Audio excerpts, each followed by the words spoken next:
অহংকার, শক্তি, দম্ভ, কামনা এবং ক্রোধ দ্বারা অন্ধ অসুর স্বভাবের মানুষ তাদের নিজের দেহে এবং অন্যের দেহের মধ্যে ভগবানের উপস্থিতি স্বীকার করে না। এই ধরনের আত্ম অহংকারী ও একগুঁয়ে লোকেরা তাদের ধন সম্পদ ও অহংকারে মত্ত হয়ে শাস্ত্রের বিধি বিধানের তোয়াক্কা না করে শুধুমাত্র নাম ও খ্যাতি অর্জনের জন্য পাপের সমস্ত সীমা পার করে যায়। গীতা ১৬ অধ্যায় শ্লোক সংখ্যা ১৭, ১৮, ১৯, ২০, ২১, ২২, ২৩ ও ২৪তম শ্রীকৃষ্ণ উল্লেখ করেছেন, আত্মসম্ভাবিতা স্তব্ধা ধনমানমদান্বিতা যজন্তে নাম যজৈস্তে দম্ভেনা বিধিপূর্বকম। সেই আত্মাভিমানী, অনম্র এবং ধন ও মানে মদান্বিতা ব্যক্তিরা অবিধিপূর্বক দম্ভ সহকারে নামমাত্র যজ্ঞের অনুষ্ঠান করে। অহংকারং বলং দর্পং কামং ক্রোধং চ সংশ্রিতা মামাত্মপরো দেহেষু প্রদ্দিশ্যন্তঃ শোকা। অহংকার, বল, দর্প, কাম ও ক্রোধকে আশ্রয় করে অসুরেরা স্থির দেহে ও পরদেহে অবস্থিত পরমেশ্বর স্বরূপ আমাকে দেশ করে এবং সাধুদের গুণেতে দোষারোপ করে। তানহং দিশত ক্রূরান সংসারেষু নরাধমান ক্ষিপামজশ্রম শুভানাসুরিসেবযোনিষু। সেই বিদ্বেষী, ক্রূর ও নরাধমদের আমি এই সংসারেই অশুভ আসুরি যোনিতে অবিরত নিক্ষেপ করি।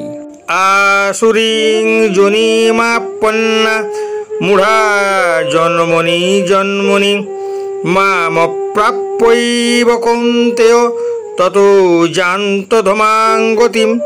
হে কৌন্তেয়, জন্মে জন্মে অসুর যোনি প্রাপ্ত হয়ে সেই মূঢ় ব্যক্তিরা আমাকে শুভ লাভ করতে অক্ষম হয়ে তার থেকেও অধম গতি প্রাপ্ত হয়। ত্রিবিধং নরকসেদ্ধং দ্বারং নাশনমাত্মন কাম ক্রোধস্তথা লোভস্তস্মাদেতত্রয়ং ত্যজ্যেৎ। কাম, ক্রোধ ও লোভ এই তিনটি নরকের দ্বার, অতএব এই তিনটি পরিত্যাগ করবে। এতৈর বিমুক্ত কৌন্তেয় তমদ্দারৈ স্ত্রীভির্নর আচরত্যাত্মন শ্রেয়স্তত জাতি পরাঙ্গতিম। হে কৌন্তেয়, এই তিন প্রকার তমদ্দার থেকে মুক্ত হয়ে মানুষ আত্মার শ্রেয় আচরণ করেন এবং তার ফলে পরাগতি লাভ করে থাকেন। শাস্ত্র বিধিমুৎসৃজ্য বর্ততে কামকারত ন সিদ্ধিম বাপ্নুতি ন সুখং ন পরাঙ্গতিম। যে শাস্ত্রবিধি পরিত্যাগ করে কামাচারে বর্তমান থাকে সে সিদ্ধি, সুখ অথবা পরাগতি লাভ করতে পারে না। তস্মাৎ শাস্ত্রং প্রমাণং তে কার্যকার্য ব্যবস্থিত জ্ঞাতা শাস্ত্র বিধানোক্তং কর্ম কর্তুমিহারসি। অতএব কর্তব্য ও অকর্তব্য নির্ধারণের শাস্ত্রই তোমার প্রমাণ। অতএব শাস্ত্রীয় বিধানে কথিত হয়েছে যে কর্ম, তা জেনে তুমি সেই কর্ম করতে যোগ্য হও। সদ্গুণে গুণান্বিত লোকেরা আত্মাকে শুদ্ধ করতে এবং জগতের নিয়ন্ত্রক ঈশ্বরকে খুশি করতে যজ্ঞ করে। পরিহাসের বিষয় এই যে আসুরিক গুণসম্পন্ন ব্যক্তিরাও এর অনুসরণ করে যজ্ঞ আচার অনুষ্ঠানের আয়োজন করে, কিন্তু তাদের এই আয়োজন কেবলমাত্র অশুদ্ধ ভাবনা এবং অনুচিত উদ্দেশ্য সফলের জন্য। আসরিক স্বভাবের লোকেরা সমাজের চোখে নিজেদের খ্যাতির জন্য মিথ্যা অহংকার এবং পবিত্র কুলশীলতা দেখাতে বিশাল ধর্মীয় অনুষ্ঠানের আয়োজন করে, কিন্তু তারা ধর্মগ্রন্থের কোনো আদেশ ও নিষেধ অনুষ্ঠানের নিয়মবিধি হিসাবে গ্রহণ করে না। এখানে শ্রীকৃষ্ণ আসুরিক প্রবণতাযুক্ত লোকেদের আরও কিছু লক্ষণ প্রকাশের জন্য বর্ণনা করেছেন। তারা অধম, নিষ্ঠুর, হিংস্র, জঙ্গি এবং ঔদ্ধত্যপূর্ণ। যদিও তারা নিজেরা সদ্গুণের অধিকারী নয়, তবুও তারা অন্যের দোষ খুঁজে পেতে আগ্রহী হয়। এই ধরনের আসুরিক গুণের ব্যক্তিরা নিজেদেরকে অত্যন্ত গুরুত্বপূর্ণ মনে করে এবং আত্ম উৎসাহের এই প্রবণতার ফলে অন্যদের সাফল্যে ঈর্ষান্বিত হয়। যদি কেউ তাদের পরিকল্পনার বিরোধিতা করে, তবে রেগে গিয়ে সেই ব্যক্তিকে আঘাত করে।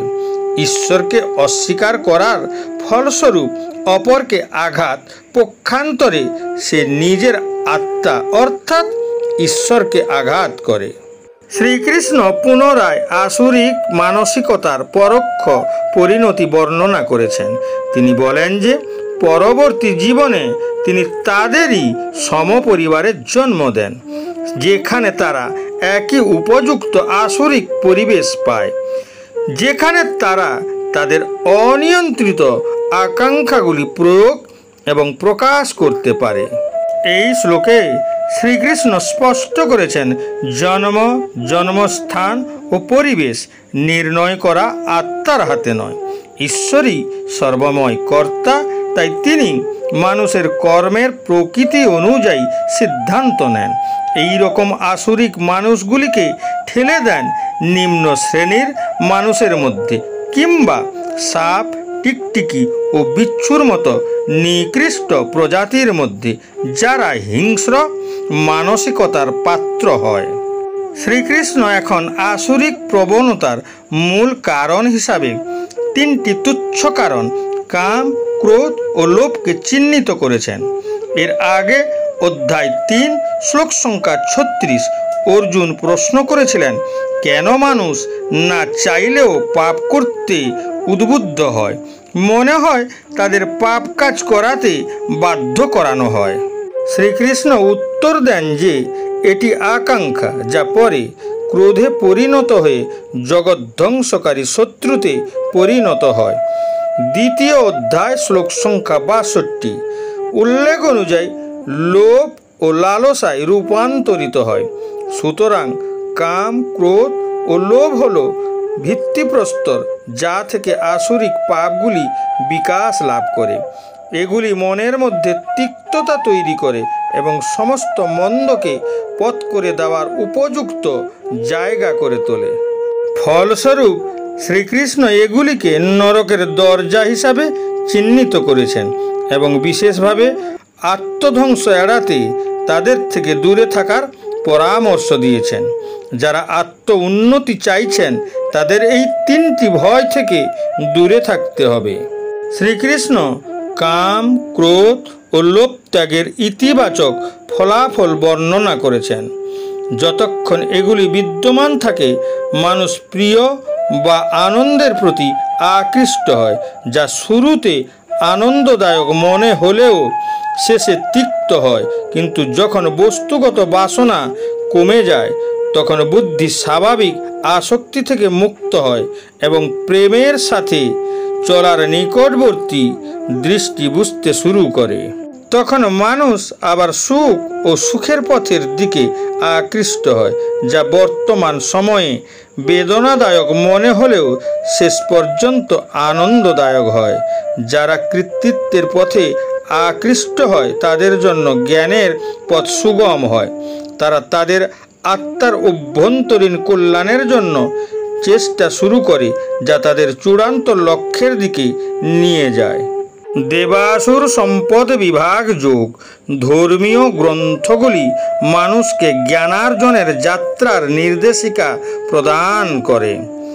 তিনি আমাদের জ্ঞান এবং প্রজ্ঞা প্রদান করেন। তিনি আমাদের শেখান কি করা উচিত এবং কি করা উচিত নয়। এই নির্দেশ দুই প্রকার, যাকে বলা হয় বিধান ও নিষেধ।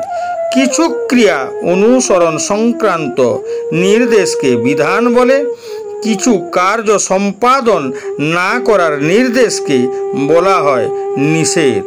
এই উভয় প্রকার আদেশকে বিশ্বস্ততার সাথে অনুসরণ করে মানুষ পরিপূর্ণতার দিকে এগিয়ে নিয়ে যায়। কিন্তু আসুরিক প্রকৃতির মানুষের পথ চলা শাস্ত্রের শিক্ষার বিপরীত। তারা নিষিদ্ধ কর্মকাণ্ডে জড়িত এবং অনুসরণকৃত কার্যকলাপ থেকে দূরে থাকে। এই ধরনের লোকেদের উল্লেখ করে শ্রীকৃষ্ণ ঘোষণা করেন যে যারা প্রামাণিক পথ পরিত্যাগ করে এবং নিজের ইচ্ছানুসারে কাজ করে, তারা তাদের বাসনার প্রবণতা দ্বারা চালিত হয় এবং তারা প্রকৃত জ্ঞান বা সম্পূর্ণ সুখ বা মায়ার বন্ধন থেকে মুক্তি পেতে পারে না। ঐশ্বরিক এবং আসুরিক প্রবণতার দিকে পার্থক্য তুলনা করে শ্রীকৃষ্ণ ব্যাখ্যা করেছেন কিভাবে আসুরিক প্রবণতাগুলি একটি নারকীয় জীবনের দিকে পরিচালিত করে। এইভাবে তিনি প্রমাণ করেন যে শাস্ত্রের আইনি নিষেধাজ্ঞা প্রত্যাখ্যান করে কিছুই অর্জন করা যায় না। কোনটা ন্যায়সঙ্গত, কোনটা অনুচিত, ধর্মীয় শাস্ত্রই তা নিরূপণ করে। অতীত, বর্তমান এবং ভবিষ্যৎ সম্পর্কিত যে কোনো তত্ত্বের সত্যতা বেদের ভিত্তিতে প্রতিষ্ঠিত হওয়া উচিত।